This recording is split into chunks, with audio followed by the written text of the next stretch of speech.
There is no heaven and hell. It just simply doesn't exist. It's a myth. It's a story. And are you judged? From what they say, no. What happens is you cross over and you are shown places in your life where you chose to withhold love. And those are the choices. Those are the reasons you come back, so that you can make different choices to not withhold love. Because love is what is. There is a God or something. The Andromedans don't know exactly what it is, but there is a force. Okay? They refer to it as isness. It just is. Okay?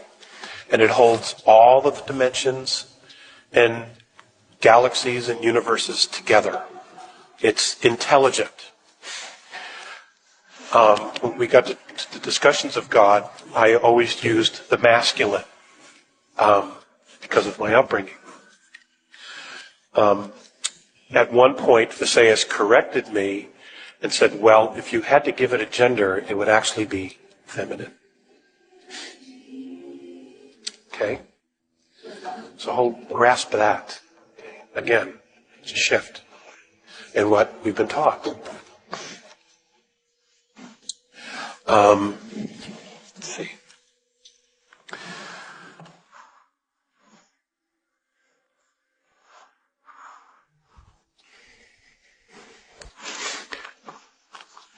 It's our destiny to travel out into space. It's our destiny to converse, to establish and create trade with other ET races. I just don't have an exact year of when that's all going to happen. Okay? But it's our destiny. And part of that destiny is being able to manage and control and live with ourselves.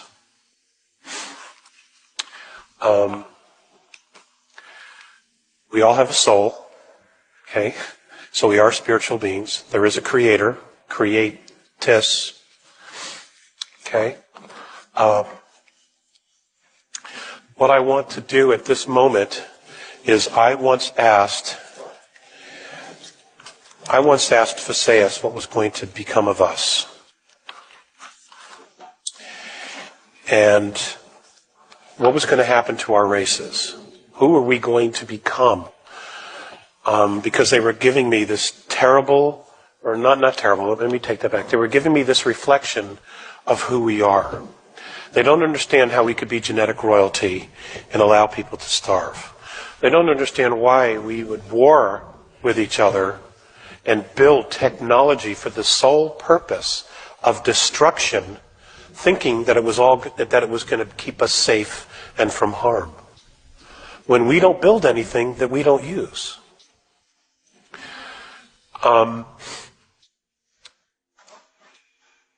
They don't understand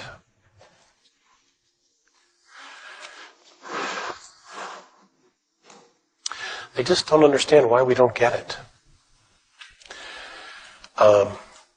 I guess they feel that we should know better.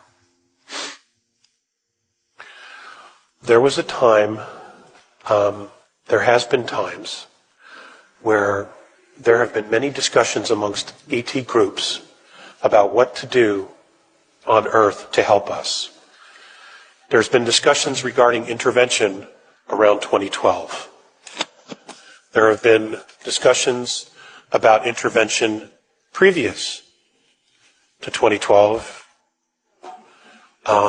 regarding things that most of us don't know anything about in our world.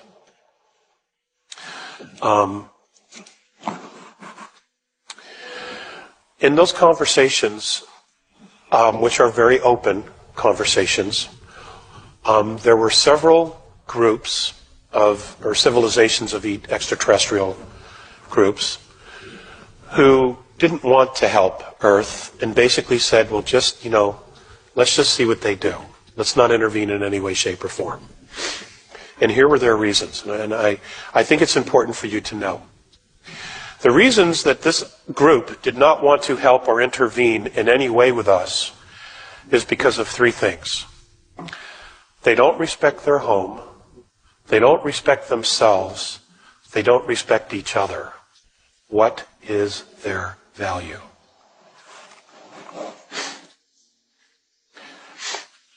Okay, now they weren't talking about just Americans. They weren't talking about Japanese.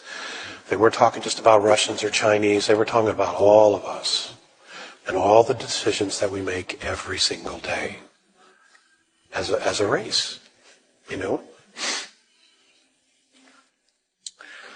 And that one hurt. That one still hurts. And those of us in the United States have been trying to get the word out. We've had a lot of problems trying to get this out. People who are closed-minded, news media that thinks it's ridiculous, religious fanatics who simply will not let go of old dogma that should have been dead 400 years ago. It's a real challenge. It's a real challenge. And the bottom line is you can't make anybody do anything because we all have free will.